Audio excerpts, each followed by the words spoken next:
Hello everyone and welcome back to my channel. So today I am bringing you a collaboration with the amazing Hullo Alice and the amazing Mira Byler. I love these two ladies so much. We chat all the time. I consider them good friends, and yeah, I'm really excited to finally be doing a collaboration with both of them. So we were talking one day and we were talking about how there's so many videos about negative art teacher experiences, which is understandable. There can be, bad art teachers out there.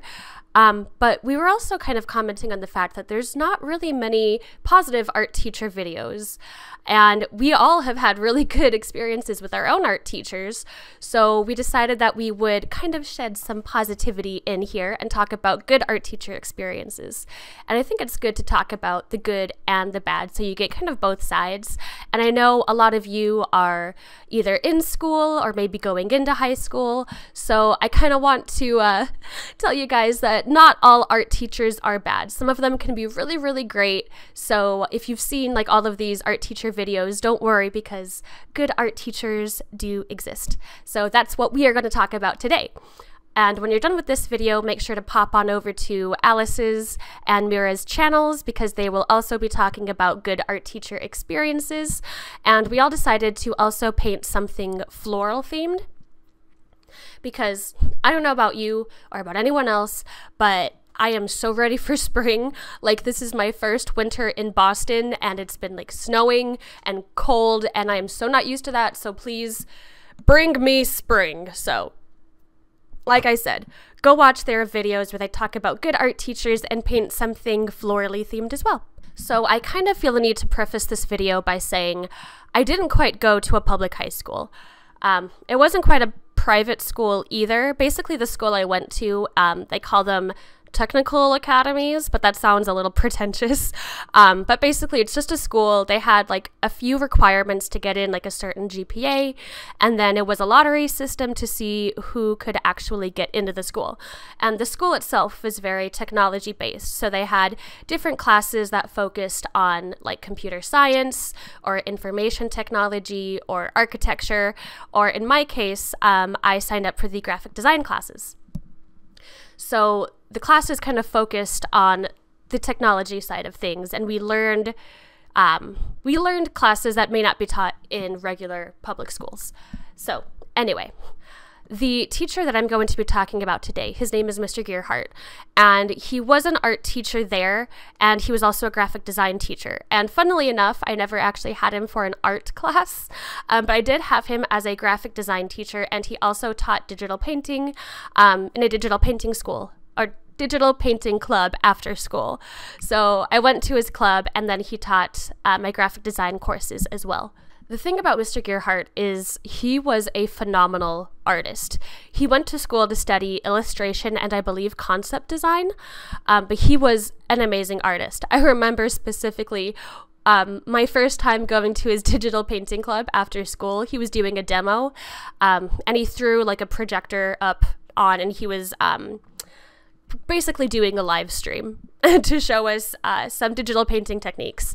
And my boyfriend at the time, who is actually my husband now, but he came with me, and I just remember him being so blown away because Mr. Gerhardt was drawing, and then my boyfriend looked away for literally 30 seconds, and he looked back and he was like, oh my god, it's a painting now.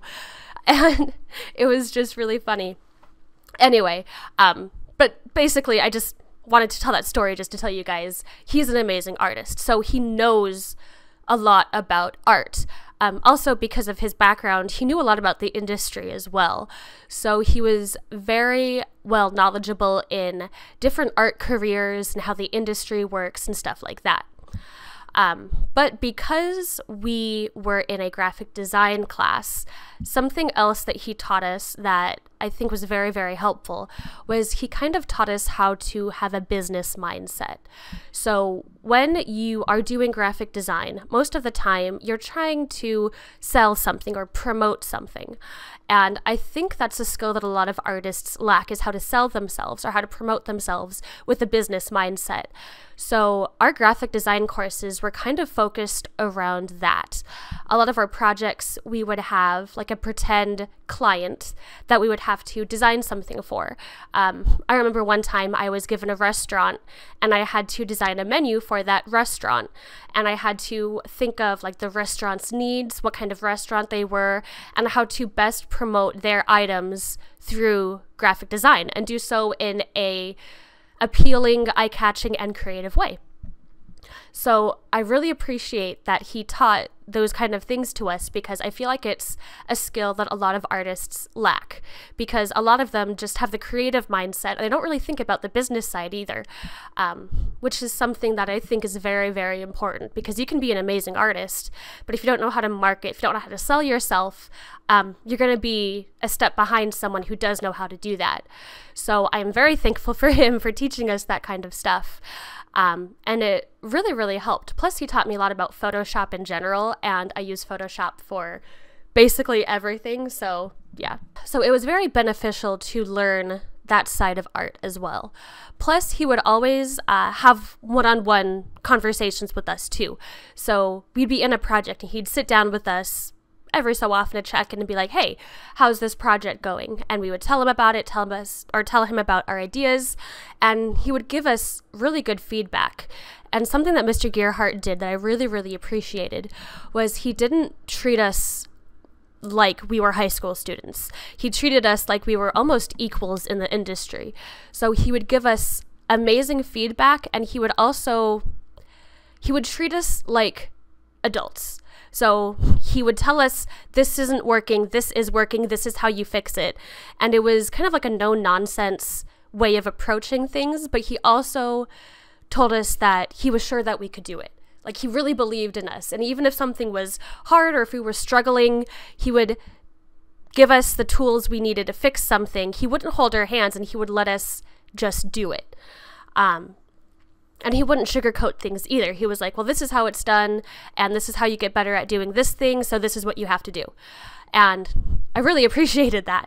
And like I said, he didn't treat us like we were, 15-year-old kids. He treated us like we were actually working in the industry.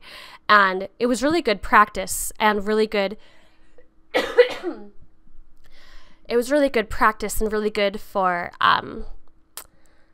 almost getting to that mindset of working for a client. He would pretend to be our client, and we would do our projects to make our client happy. And I think that's very important, because when you're working for someone else, you really have to build your skills in a certain way that make it so you make your client happy above anything else.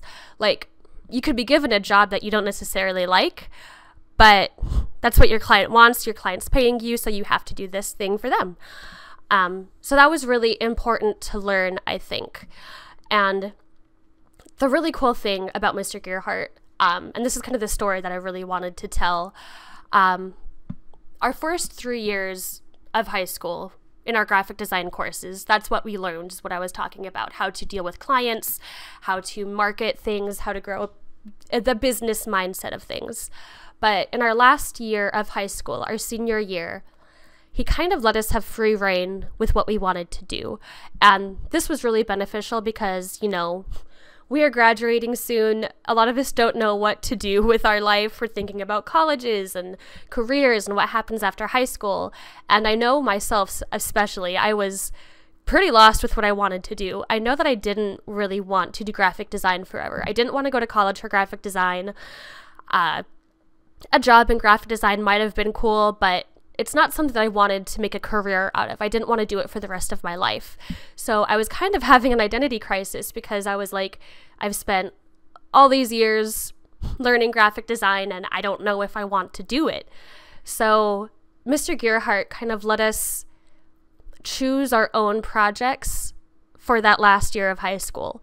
So a lot of people still did graphic design. I remember one student especially, he was an amazing graphic designer, even in high school. And after high school, he went on to start his own graphic design business. And I'm like really happy for him because he was so amazing at it. But I know a lot of other students were in the same position that I was, where we didn't quite know what we wanted to do. So as long as we were working on something, and as long as we were checking in with him and showing that we were progressing on something, he kind of let us have free reign with what we wanted to do. So that was so beneficial to me, because I remember I was going through a hard time with art in general at this point in my life. I thought that I needed to do graphic design or some kind of digital art in order to be successful. Like, I thought I needed to do these amazing realistic digital paintings, and if I didn't do that specific kind of art, then I wasn't going to be successful in the art industry no matter what. So I was sitting down with Mr. Gearhart. We were kind of having just a one-on-one conversation, and I was telling him about this, and I was saying, I don't even know if I want to do art at all anymore because I don't like digital painting. And I know that's kind of funny because I'm doing a digital painting right now, but at this point in my life, I really didn't enjoy digital painting. And I told him, I don't like this. I don't like graphic design. I don't like doing this. I don't want to sell things for other people. I don't want to do this anymore. And then he asked me, well, what do you want to do? And I said, well, I love painting. I love working with watercolors. I love creating illustrations. I like telling stories.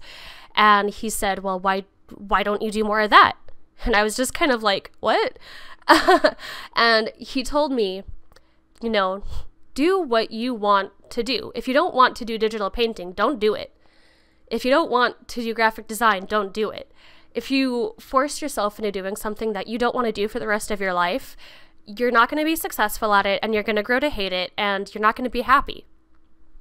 So instead of doing what you think you should do or what other people tell you should do, find the thing that makes you happy, that makes you feel good, that makes you feel fulfilled, and do that. Like, you don't have to do any of this. You don't even have to go to college. You don't have to do art. You don't have to do anything. But what you should do is what makes you happy. That's where you're going to find success. And he also told me that success isn't measured by these outside sources. Success isn't measured by how much money you make. Success isn't measured by how famous you are or how many followers you have on Instagram. That's not what makes a person successful. What makes a person successful comes from the inside, and if they are satisfied with their life. So that is something that I try to carry with me all the time. I focus on the things that make me happy because that's what I'm going to find success in. I personally define success by how happy I am and how satisfied I am with my own life. If I am doing the things that make me happy, I am successful. And he kind of helped me open my eyes to that. Another thing he did, I told him that I really liked working with traditional media. So he was like, oh, well, I have all these Copic markers in the back room that no one ever uses because everyone always focuses on digital work. And I was like, what? So he showed me all of these markers and all of this other traditional media like watercolors, oil pastels, chalk pastels. And he was like, for the rest of the year, just do what you want to do. Go wild. So for the remaining of my senior year, I did not do any digital painting. I didn't do any graphic design. Instead, I threw myself into traditional media. I tried markers, I tried the oil pastels, I did more watercolors, I did more sketching, and I started creating characters, and I created a story, and I started working with this traditional media and creating something that I was happy with and creating stories with the media that I enjoyed working with the most. And I kind of fell back in love with art and rediscovered what it was about art that I enjoyed in the first place. And I kind of learned more what I wanted to do with my art. And I discovered that I just like creating things. I like creating something out of nothing. I like stories. I like creating characters. This is what I want to do. And I don't know if I would have found that out if it wasn't through Mr. Gearhart kind of showing me the way and giving me that really good advice. So if anything, that's the kind of advice I want to pass on to you guys. Success isn't measured by your job or the money that you make. It's if you're happy or not, or if you're satisfied with your life, if you're doing the things that make you feel fulfilled. And if that's traditional painting, awesome. If that's digital painting, awesome. If that's riding a unicycle and playing the kazoo in the park downtown, awesome. Do it. As long as you're not hurting yourself or anyone else, do the things that make you happy. And you will find success in that. So yeah, that was pretty much my amazing high school teacher experience. I know Mr. Gearhart said he sometimes watches my videos, so if you are watching this, Mr. Gearhart, huge shout out to you. Thank you for inspiring me so much in my high school days.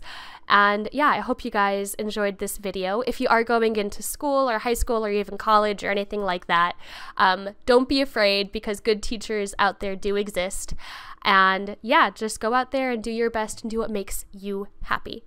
So that's pretty much all I wanted to talk about today. Please go check out the other videos by Alice and Mira.